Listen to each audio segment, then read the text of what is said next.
For the record, I am the beneficiary of the Frank Anthony Michaud Jr. estate.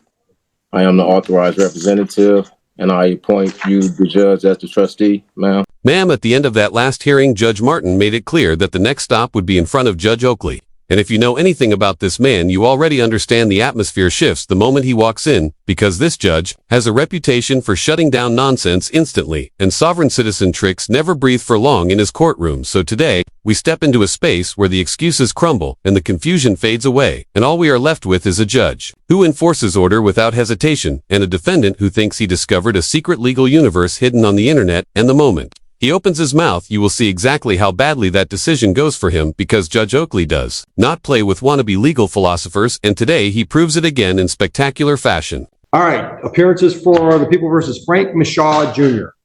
Good afternoon, Your Honor. Mohammed on behalf of the people, P86771. No, it's not. You how it works. Yeah, you're on Friday. Are you up? Please sit at the desk representing yourself. The judge needs to address you, sir. Is that a problem, sir? Yeah, you're a defendant. Sit at the defendant's chair. I'm not defendant. I'm sorry, officer. Judge, if I may try to help explain. Try. I'll try. Mr. Michaud is a sovereign citizen, and No, I object. I'm not a sovereign citizen. All right, sir, don't speak. I maybe am not phrasing that correctly. Don't speak until I ask you to speak. But there is a difference between Frank Michaud, or I think it is Mr. Michaud's assertion that there is a difference between the natural person, Mr. Frank Michaud, and the sort of legal entity. I don't recognize that. And that's what I've prepared Mr. Michaud for that. Sir, you're a defendant in my courtroom. Either I issue a bench warrant because you haven't appeared, or you come up here and sit in the chair and we proceed. All right, so you're threatening me to... Absolutely, I'm threatening you. Either you're here today or you're not. If you're not here today, a bench warrant will issue. If you're here today, I need you in the chair so we can proceed with the proceeding that's scheduled, which is a preliminary exam. Day is the day where everything these sovereign citizens believe finally collides with the hard wall of a courtroom that refuses to entertain fantasy. And as this hearing kicks off, you can actually feel the tension rise, because the defendant walks in with confidence fueled entirely by online pseudo-law and zero real understanding, and moments later, Judge Oakley unleashes one of the sharpest takedowns you will ever hear in a sovereign citizen case, and it is so direct, so loud, and so brutally clear that even the walls seem to straighten up as he speaks, and the defendant tries to push back, but every attempt just digs him deeper, because this is not the internet, this is not a forum, this is a real court, with real consequences, and as this unfolds, you will see one of the most definitive sovereign citizen meltdowns on record. If I may, I have advised Mr. Michaud that the courts receive objections all the time, or rule objections that are preserved on the record. If he has, He can appeal me. I'll let you build whatever record you want to build, Mr. Michaud. Are we on the record? Yes. Are you on your oath to the Constitution? Hold on. What are you picking him up? That's one of the reasons I want you up here, is there's a microphone here. I'll speak loud. Are you picking him up? Yes. Go ahead. Are you honoring your oath to the Constitution today? Pardon me? Are you honoring your oath to the Constitution? You have an oath to the I didn't swear an oath to the Constitution. You have I took an oath that said I would follow the Constitution. to not uphold the Constitution? Yes, follow the Constitution. So you are upholding your oath to the Constitution? Yes. Thank you. I accept your oath. Thank you. Okay. Now I have... Sir, get your ass in the chair or leave and I'll issue a bench warrant. You're not running the courtroom. I am. If you want to have an exam today, get your ass in the chair. That's the way it works. I reserve all my rights. I would have nothing less. I reserve all rights. Now, are you representing yourself today? I'll present myself. That's not what I asked you. Are you representing yourself, or is this gentleman going to be your lawyer for today's proceeding? I will be presenting myself today. may All right, so that's a no. You don't want him to represent you? No, he's, for the record, he's not my lawyer. I don't have an attorney. I present myself. Okay. Judge, what I've recommended to Mr. Michaud is that he has a jurisdictional argument that he wants to make, and that, you know, pending Your Honor's ruling on that jurisdictional issue, I have prepared for to conduct a preliminary exam. Okay. And could be, you know, available if he wanted to Okay. ask me to do that at the correct time. So you want to represent yourself for that jurisdictional argument, and if I rule against you, then perhaps you want him to represent you? Is that what I'm hearing? No, that's not what you're hearing. All right, so you don't want him at all under any circumstance? No, I don't need an attorney for the record. I wish the justice system had more judges who operate with the precision and intensity that Judge Oakley brings into every hearing, because from the second he sits down, he wastes no time cutting through confusion, hesitation, or games, and as the video moves forward, you can feel the shift happening as the drama climbs higher and the defendant keeps trying to swim in deeper waters without knowing how court procedures actually work, and every moment builds toward a climax where the frustration explodes and the judge delivers lines that leave the entire room stunned. And throughout all of this, you will see exactly why people call him the definition of no nonsense. And by the time we reach the end, you will understand just how quickly everything spirals out of control for the man standing before him. Okay. So with that being said, Well, hold on. You can stick around if you want to, but I'm not going to obligate you to stay. I understand, Judge. I'm definitely going to stay. That's fine. All right. so today, You have a jurisdictional argument you want to make? what I served notice. Sir, on it's a yes or no. Do you have a jurisdictional argument you'd like to make today? I have a Yes or multiple- no? why are you forcing me to say answer? Because I'm running the courtroom and it's the way I want to do it. Do you have a jurisdictional argument you'd like to make today? I do, yes. Then make it. What's your Okay, jurisdictional so- argument? I'm presenting myself. So I need to know, Article 6 of the Constitution grants me the right to know what jurisdiction is this court operating up under? State of Michigan. No, what jurisdiction? State of Michigan. Okay, what jurisdiction is the state of District Michigan? courts are legislative courts. That means they're created by statute. The state of Michigan gives me my jurisdiction. So, okay, is that, I work Criminal under the authority or- of the state of Michigan. what is it, under what jurisdiction? There's two different jurisdictions under the Constitution. You have admiralty and common law, so I'll need to know. This is not admiralty, What and is it? it's not common law. Which It's one is- statutory. Okay, so it's statutory, that is what, civil? No, So what is it? For the My record, I need to jurisdiction have is it both on- civil- I can't defend myself unless I have it on the record. At this point, I seriously question what type of decisions led this defendant to believe he could outperform a trained attorney in a criminal case, because the man standing next to him spent years in classrooms, courtrooms, and legal training, while the defendant spent years believing random internet quotes were the same as legal education, and the moment he tries to argue his way out of reality, the judge immediately shuts it down with the force of someone who has heard these errors 1,000 times before, and instead of stepping back and letting the lawyer guide him, he insists on diving headfirst into disaster, and every sentence he speaks makes the hole deeper and the situation worse, and you can almost hear the judge thinking, why would anyone willingly sabotage themselves this badly? Is it, my it's jurisdiction. only two? Sure, shut up. If you ask me a question, I can't answer while you're talking. Okay, cool. My jurisdiction is both civil and criminal as provided by the statutes of the state of Michigan. Okay, so today, under which one is? This is a criminal case. Okay, right, so is that common law or admiralty? It's statute. It's neither common law or admiralty. It's one or the other. It don't say statute. All right, then you can appeal my ruling. My ruling is it's neither admiralty or common law. So this is you say it's criminal for the record. Yes, Okay, and if it's criminal, in order for a crime to exist, there must be an injured party for the record, right? there must be what? An injured party. Yeah, it's the A people of the corpus state of electi. Michigan. All right, so if the people of the state of Michigan, right? Where's the sworn statement? Where's what? A sworn statement. I have a right to see a sworn statement saying I injured someone. There's a complaint in the file. Sworn complaint, signed, You want to see it? affidavit, sworn affidavit. No, it's not. I don't think it's an affidavit. Well, okay, so You said you wanted a sworn complaint. from an injured party, who have I injured for the record? The state of Michigan How can I are injure bringing the the state? charges. How can I injure the state? Sir, sit down. Sit I prefer to stand. down. I'm not. Sit down, or I will hold you in contempt. Another threat. Wow. You're probably going to hear more than one. I see. You can see the patience leaving the room as the judge realizes this defendant is not interested in answers, but in arguing for the sake of arguing, and every second he continues.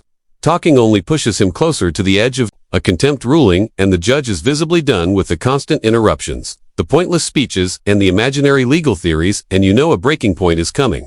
Because judges do not tolerate disruptions once the warnings start piling up, and the more he refuses to sit down, the faster this situation accelerates. toward handcuffs and jail time, and the court staff can already feel what is about to happen as this man keeps provoking a judge who has absolutely no tolerance for theatrics. All right.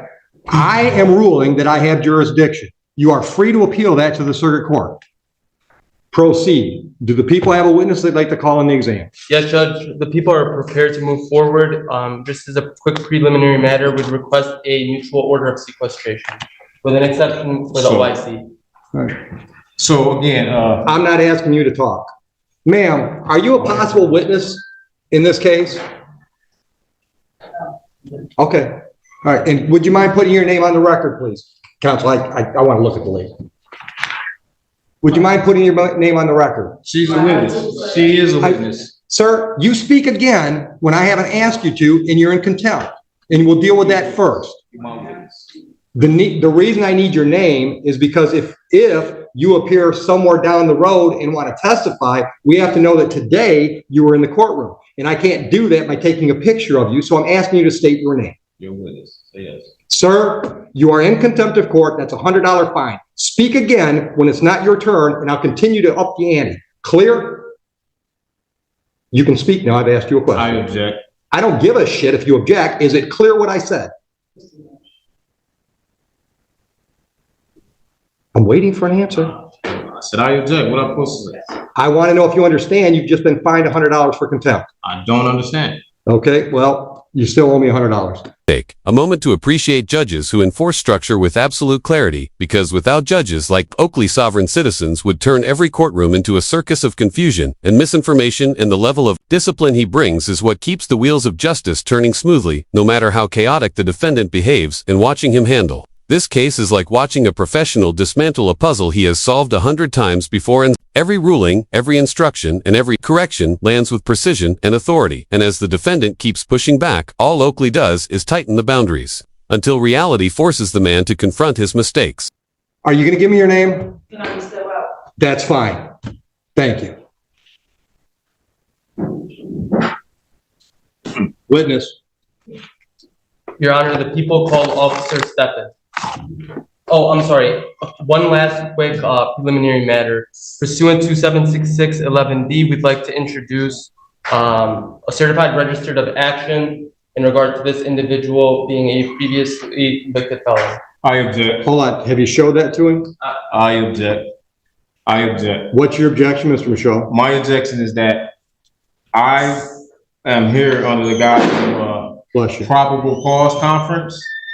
And I don't know how we're here at a preliminary exam when I did not waive any right to waive a probable cause.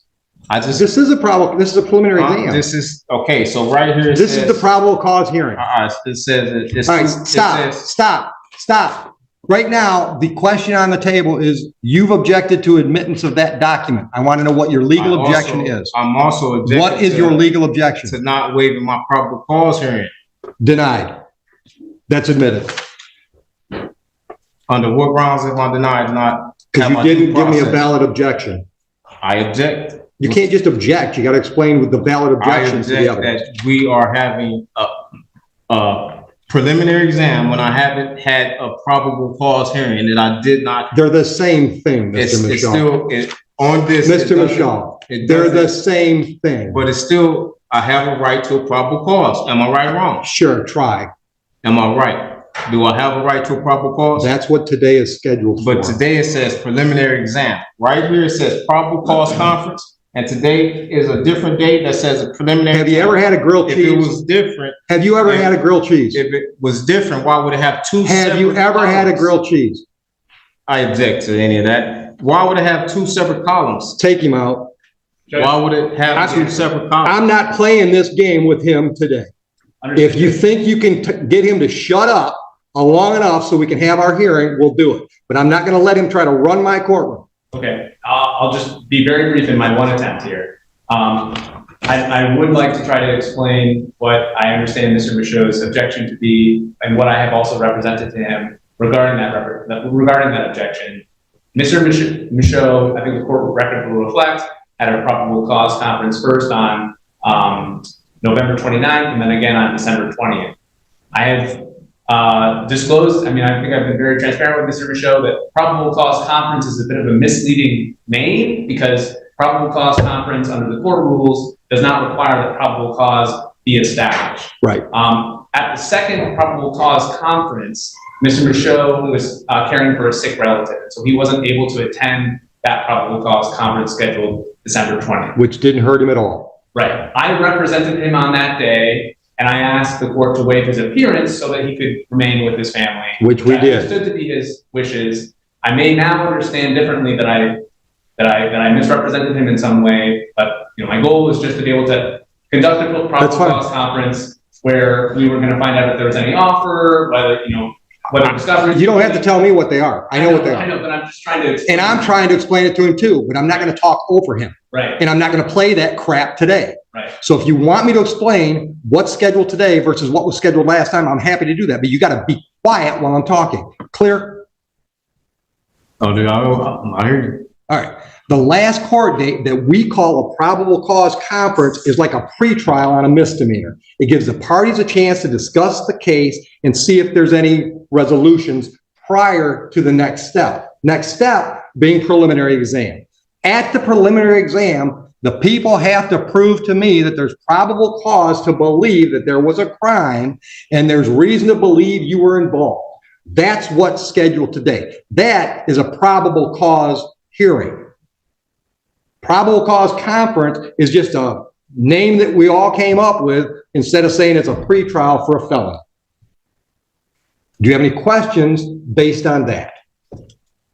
At what point did I waive it? Are dealing with someone who refuses to understand the simplest parts of the process and instead chooses to argue concepts. He clearly does not comprehend, and the judge tries again and again to explain the difference between a probable cause conference and a probable cause hearing, but the defendant is too locked into his internet-fueled mindset to listen, and instead of learning, he keeps digging deeper into confusion, and at this point it feels like he is arguing just to keep the chaos alive, and the judge finally reaches that point where every ounce of patience is drained in the courtroom. Atmosphere tightens as this man keeps sinking into a hole he created entirely by himself, and you can almost feel the oxygen leave the room as he keeps refusing to hear the truth. Because if this is a hearing or You didn't right, waive it. so There's nothing to hold. Do I have a right to have a probable cause conference? No. What?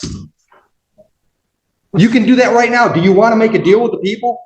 I want to be able to prepare myself for the probable cause conference. There's no preparing for a probable cause conference. It's a conversation. It still takes preparation. You want a PCC? Go out in the hall and have a PCC with the unrepresented defendant. Judge, just for the record, there will be no offer at this stage. There's your PCC. Now, do you want to plead guilty? Do you want to have an exam? And at the exam, he's got to prove to me those two things I just said. Probable cause to believe a crime was committed on this date and reason to believe that you were involved. Do you want to have that hearing so he gets to prove his case? Or do you want to waive? That's the other option. You can waive the preliminary exam and we'll take the case directly to circuit court level 2 weeks down the road for an arraignment on information, which I would describe as another pretrial on a felony, where you and the prosecutor can discuss the case, see if there are any offers. That's another option. Would you agree with that assessment, Mr. Sullivan? I would agree, and I would also just add that Mr. Michaud has made his arguments today, he ruled on his arguments, and that he preserves his right to... He can appeal them. As you've already said, at circuit court. And so if he wants to sort of move forward on that defense alone, that, the waiver does not preclude him from not at all arguing jurisdiction at the circuit court level. But likewise, if he holds a preliminary exam today, holds the people to their burden, he also maintains the right to, continue his objections to jurisdiction, to appeal the court's orders regarding jurisdiction at that next level, at the circuit court level, assuming that the people are able to prove probable cause today. Now, do you want to have an exam today? Well, I wanted to address some, I served the court some notices. I haven't read any of that because you were represented by counsel. No, I wasn't. I don't have any contract. As far as I knew, you were represented by counsel. Okay, so now you know. And I served the court notices. And I would like to. First notice, what would you like to put me on notice about? Well, I served you notice that I requested the criminal bond information. I requested Criminal what? bid bond. Hold on. I What? requested the bid bond, the performance bond. I have an affidavit. There is no bond. There are bonds. This is Okay, you said it's criminal. listen. You can't tell me something and then just disagree with me Well, and figure. okay. Listen to me, sir. I am not going to let you interrupt me. Oh, you just interrupt me. I'm in charge. I get to do shit you don't get to do. It's part of the black robe. Okay, that's just the way it works. My courtroom. I get to decide how it's run. F. Everything the defendant says means nothing. Then why does he keep following the judge's instructions without hesitation? And the answer is simple. Deep down, he knows exactly how wrong he is and exactly how right the judge. It has been from the very beginning, and the only thing holding him together is the performance he is trying to maintain in front of the courtroom. Even though we can all see it falling apart piece by piece, and every time he claims he is being forced or tricked, his actions immediately contradict his words, and the judge sees it, the audience sees it. And by now, even the defendant knows the truth is closing in on him. There are no bonds required for me to do what's scheduled today. I've been doing this 25 years. I've never had a bond. You have a bond. Okay, I have a bond. Everyone I here don't- has a bond. Not in any definition I know. So let's get to the point. Do you want an exam today? No, I really want to address. Okay, so I'm not addressing any of that crap you Can got in you- front of you. well, since you say you don't have a bond, can you express that in a via affidavit so I can have a? It's on the record. Order a transcript. I'm not signing anything for you. Okay. Also, I want to also address that. I sent a affidavit of fee schedule for violation of any of my rights. There are no fee schedules. Well, I gave you notice and. Great. Then you gave me notice. Doesn't change anything. We still scheduled for an exam today. Yes, just put it on the record that I served you notice, okay? Also, I served you notice on my power of attorney. Okay, you Okay. said that. Right, and Move on. you haven't responded to that, as well as my indemnity bond, which separates me, and I have a private capacity. I am not the artificial person. I don't am not recognize a any of that. United States citizen. I am Stop. actually Hold on. identified. Stop.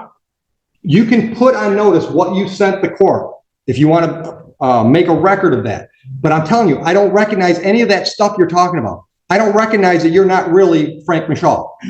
Okay, I understand that's what you're trying to argue, but I don't recognize that. Under what law could you represent or you can use, tell me that, not just from what you say, because ignorance of the law is no excuse for you or nobody else. So what you're saying just don't mean nothing. I need to have facts. Okay, well, it does Can you mean, hold prove on. It does, it should mean something Can you because, prove it? Please prove it. can I prove what? Prove that I am not that I am the artificial person. Period. I can prove you're Frank I have Michaud. full faith and credit. I can prove. Okay, so Hold on, you've Are asked you- me. I can prove you're Frank Michaud. You know how I can prove that? Because when I called the case and said you either come up here and be Frank Michaud or you leave, you came up here. And I You actually proved it for threatened me. You threatened me. But if you're not you, the threat means nothing. It doesn't mean nothing. Here is where the fantasy finally collides with reality and the sparks. It starts flying because the defendant has spent months believing in a world where made-up rules protect him from consequences, and the judge represents the real world where those fantasies collapse on impact. And as the confrontation intensifies, it feels like a showdown between wishful thinking and the legal system, and there is only one winner here. And step by step, the judge strips away every illusion the defendant brought with him until he is left with nothing but the truth, staring back. And in this courtroom, truth always wins, no matter how loudly the defendant resists. But Okay? you're still threatening me, and you're using it under color of law. Okay, listen. And plus, Listen you to have, me. Mr. Michaud, you have I've multiple wasted officers. too much time with you. Yes or Okay. no? So, Sir, don't argue with me. Yes or no? Are we doing a preliminary exam today? Yes or I no? object. I will address. Answer the question. I want to address other issues as well. You're in contempt of court. Put him in jail. For what? For contempt of court. I'm having. You can appeal that too. Sentence is 30 days. See you in 30 days. Internet created these sovereign citizen beliefs, but the courtroom destroys them. And every time one of these defendants tries to bring online theories into real legal spaces, they are reminded instantly that none of it holds up, and you can see the disappointment on their faces when the judge refuses to accept their imaginary arguments and instead walks them right back into the rules that actually matter. And moments like this show the dangerous gap between online misinformation and real legal procedure. And today the defendant finds out exactly how unforgiving that gap can be. I object to that. That's I'm happy to hear your objection. due process. Appeal me. That's why circuit court judges have jobs. Definitely. Take him out of here. Under color of law. I can give you more than 30 days. John, ask the wife to come in so he can see his property go to his wife. Ma'am, would you accept some personal property from your husband, please? That was an extreme amount of patience. Good try. I appreciate you, giving him as much latitude as you did. I just can't let him run things. I'll let him engage me and, I don't mind that, but I just can't let him try to run things. Yeah. No. Especially when I got 3 or 4 more exams to do. Right. The internet is the worst thing in the world for these guys. I tried to tell him, It don't play the here. court is going to deny your objection. Let's allow this to move forward. He might have been able to win this. And that's the worst part about all these cases, right? Yeah. Because sometimes they've got a chance if they just, We had a good Ron argument. White, right? Yeah. Got a constitutional right to remain silent, just can't do it. Sets. Saddest part is that if this defendant had simply listened and followed the guidance of his attorney, he might have walked away with a better outcome, and the lawyer tried to protect him, tried to speak for him, tried to guide him, but the defendant could not stop talking long enough to help himself. And sometimes these cases are not lost because of evidence, but because the person refuses to sit still and stay quiet when silence would have saved them. And the judge watches this unfold, and you can almost hear him thinking how preventable this disaster truly was. And by the time the defendant realizes it, the damage is already done. The hearing wraps up. The judge makes it clear that this session is not finished because the defendant's behavior has dragged the entire process into chaos and forced the court to schedule another appearance. And this means we will get to see him face Judge Oakley again and quite possibly face a circuit court judge if the problems continue and the tension in the courtroom lingers, as everyone understands that the next hearing will likely be even more explosive, and this defendant's choices have already locked him into a path he cannot escape, and the story is far from over. So get ready for part 2, because the real fireworks have not even started yet.